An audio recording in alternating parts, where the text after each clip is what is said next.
selamat pagi anak-anak semua. Bagaimana kabarnya hari ini? Sehat, Ibu. Alhamdulillah semuanya sehat ya. Senang sekali hari ini Ibu Melda bisa bertemu lagi dengan anak-anak semuanya. Nah, anak-anak, hari ini kita akan belajar tema 8, peristiwa dalam kehidupan, subtema 1, peristiwa kebangsaan masa penjajahan. Namun, sebelum kita memulai pembelajaran, agar pembelajaran kita berjalan dengan lancar dan diberikan kemudahan oleh Allah Subhanahu wa Ta'ala, alangkah lebih baiknya kita berdoa terlebih dahulu. Nah, siapa yang bersedia untuk memimpin teman-temannya berdoa? Baik, silahkan Saya, Ibu. Deva untuk memimpin teman-temannya berdoa.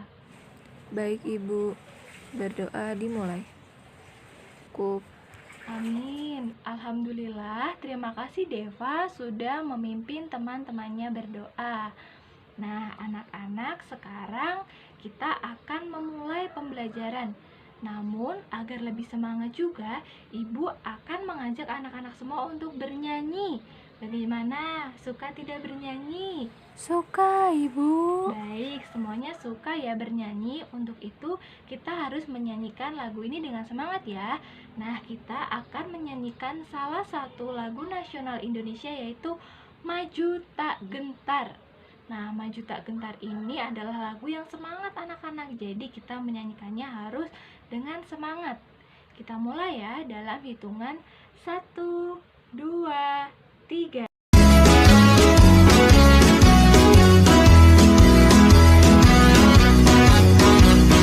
Maju tak gentar, membela yang benar. Maju tak gentar, hak kita diserang. Maju serentak, mengusir penyerang. Maju serentak, tentu kita menang. Bergerak, bergerak, serentak, serentak, menerkam, menerjang, terkam. Tak gentar, tak gentar, menyerang, menyerang. Majulah, majulah, menang.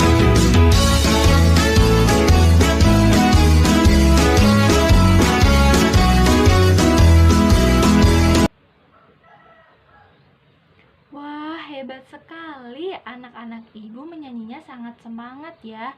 Hebat, semuanya pintar dan sudah siap berarti ya untuk memulai pembelajaran.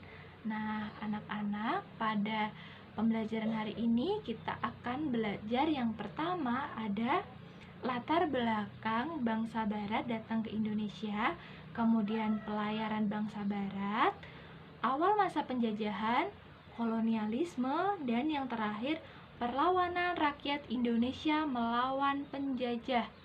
Baik, langsung saja kita mulai dari materi yang pertama, yaitu latar belakang datangnya bangsa barat ke Indonesia.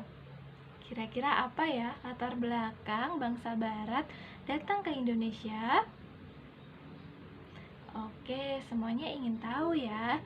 Dan sebelumnya Ibu ingin bertanya kepada anak-anak semua, saat di dapur hendak membantu Ibu memasak, adakah dari kalian yang menemukan rempah-rempah di dapur?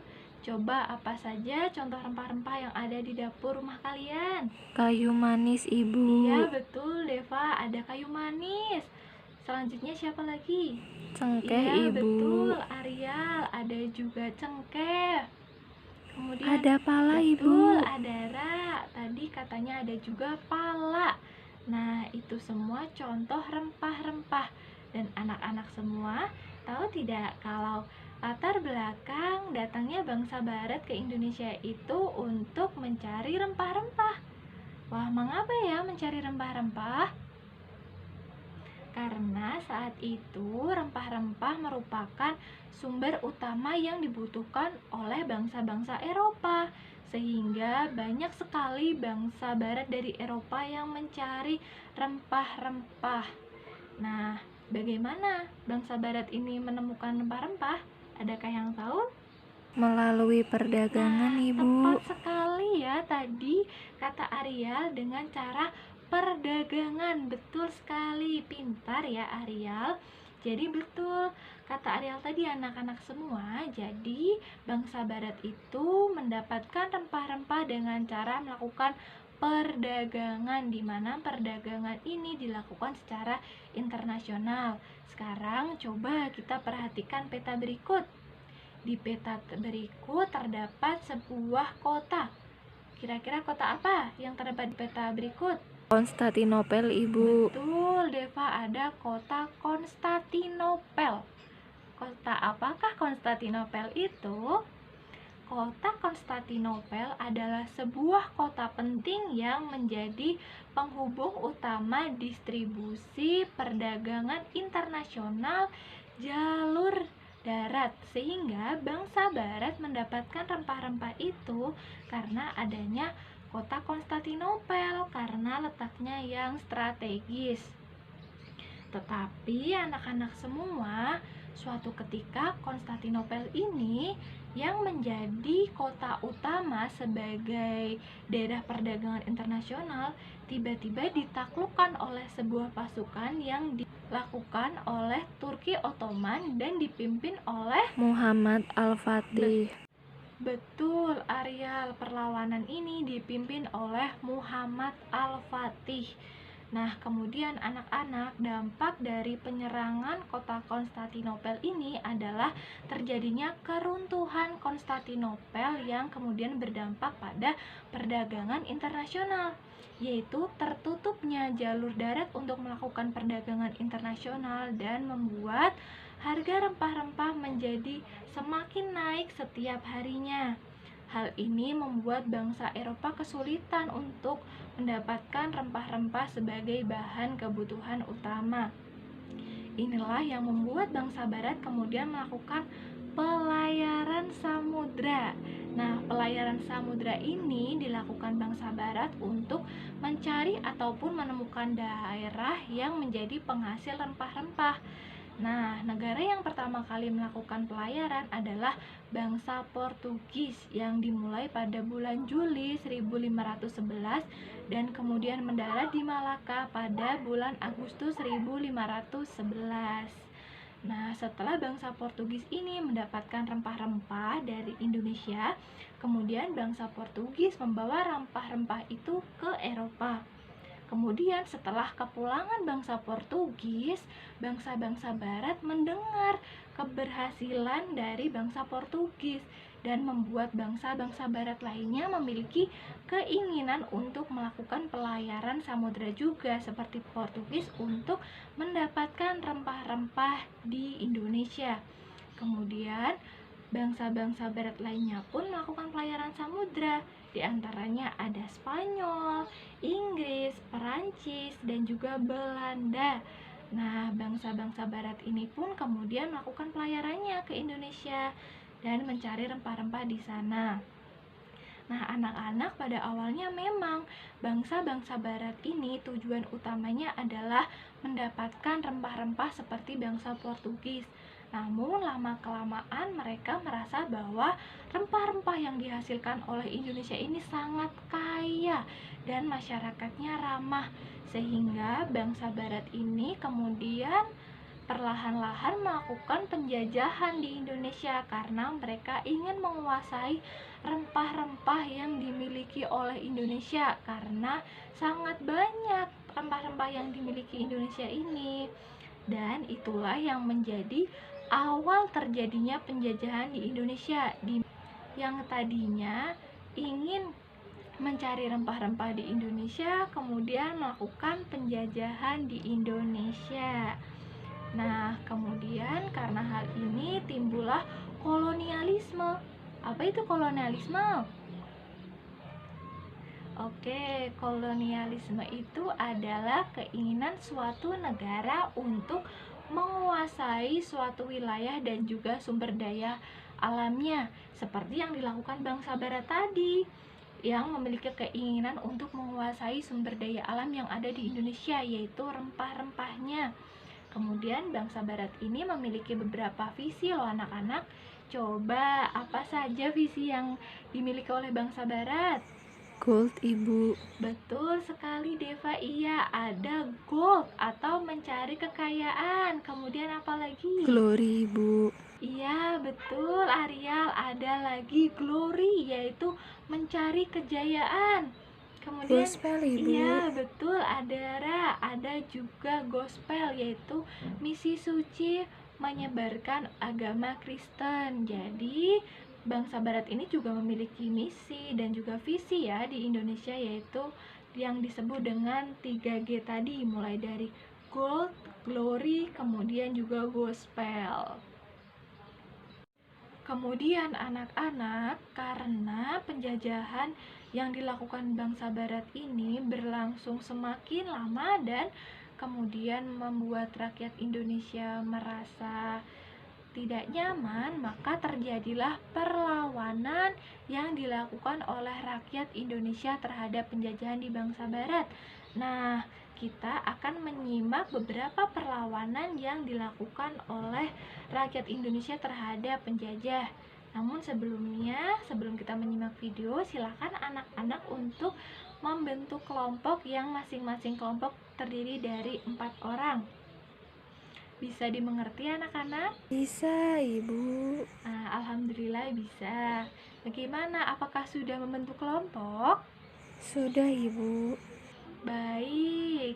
Nah, sekarang sudah ya berkumpul dengan kelompoknya. Kita akan menyimak sebuah video mengenai perlawanan yang dilakukan oleh rakyat Indonesia terhadap penjajah. Selamat menyaksikan.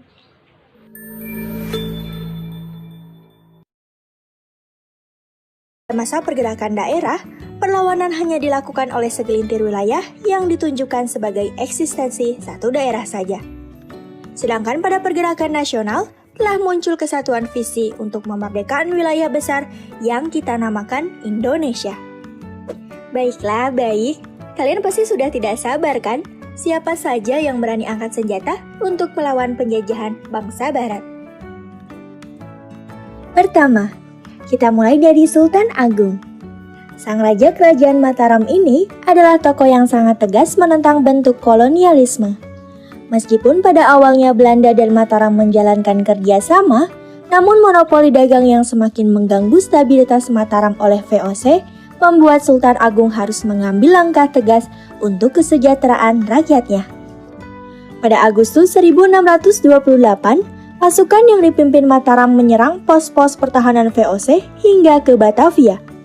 Serangan ini berhasil mengejutkan pihak Belanda meskipun pada akhirnya dapat dipatahkan. Tanpa patah arang, pasukan Mataram melakukan penyerangan yang kedua kalinya dan berhasil menghancurkan benteng pertahanan VOC di bawah pimpinan Jan Pieter Zoon. Kedua, Perang Padri di Sumatera Barat. Diawali dengan konflik antara kaum Padri dengan kaum adat terkait pemurnian agama Islam di Sumatera Barat.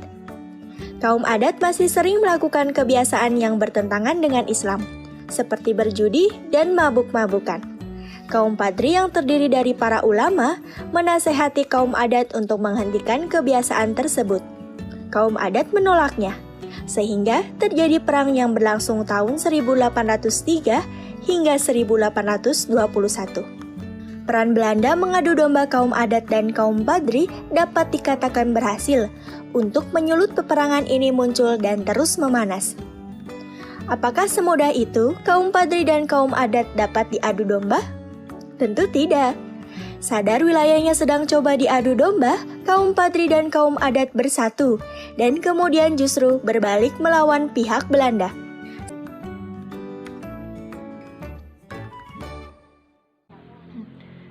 Anak-anak, kita tadi sudah menyaksikan ya perlawanan yang dilakukan oleh rakyat Indonesia terhadap penjajah.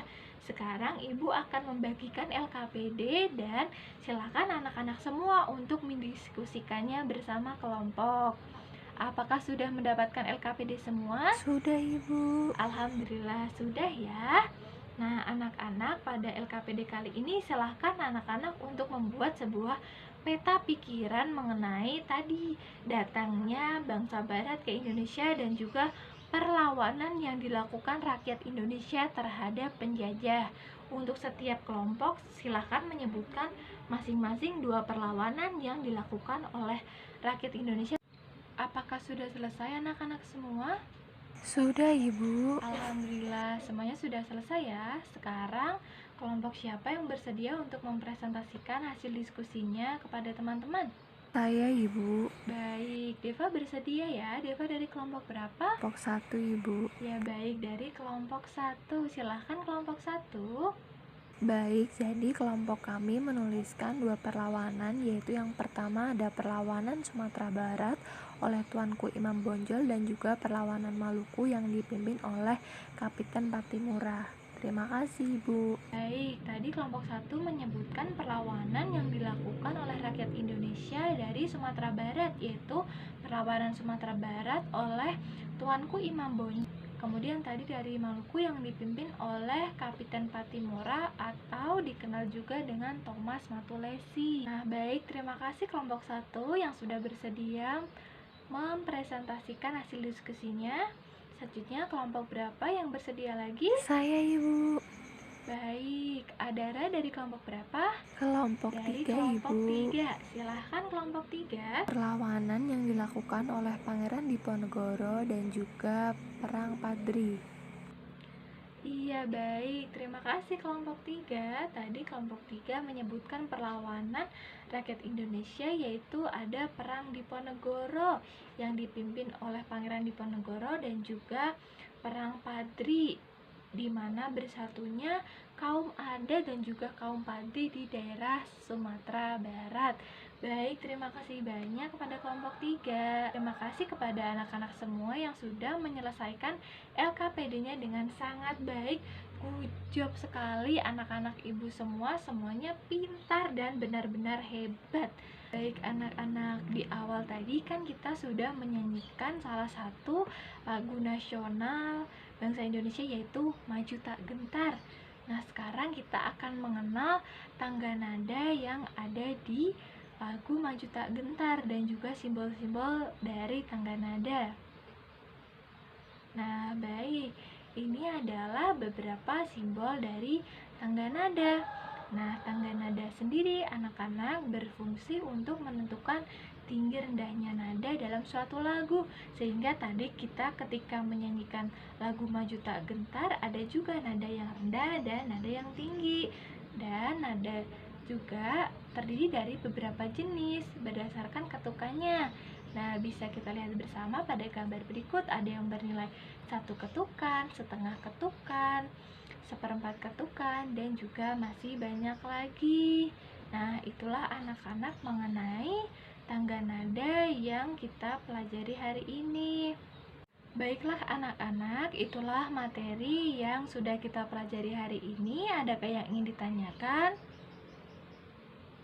Nah, jikalau belum ada, sekarang siapa yang bersedia untuk memberikan kesimpulan mengenai materi yang sudah kita pelajari hari ini? Saya, Ibu. Baik, silahkan Adara. Jadi kesimpulan dari materi kali ini adalah tadi kita belajar tentang latar belakang masuknya bangsa barat ke Indonesia, pelayaran samudra, awal penjajahan, kolonialisme, perlawanan rakyat Indonesia terhadap penjajah, dan juga tangga nada, Ibu. Nah, betul sekali ya. Terima kasih banyak Adara. Jadi hari ini kita sudah belajar mulai dari latar belakang masuknya bangsa barat ke Indonesia, pelayaran samudra, awal penjajahan, kolonialisme, dan juga perlawanan rakyat Indonesia terhadap penjajah, serta kita juga mempelajari mengenai tangga nada dalam salah satu lagu nasional Indonesia. Karena sekarang kita sudah berada di akhir pembelajaran. Nah, sebelum pulang, karena tadi dibuka dengan doa, sekarang pula kita alangkah baiknya menutup pembelajaran dengan berdoa karena sudah diberikan kelancaran ya hari ini dalam belajar. Untuk itu, siapa yang bersedia memimpin berdoa? Ya, Ibu. Baik, silahkan Ariel dipimpin teman-temannya untuk berdoa. Sebelum pulang, marilah kita berdoa terlebih dahulu. Berdoa dimulai.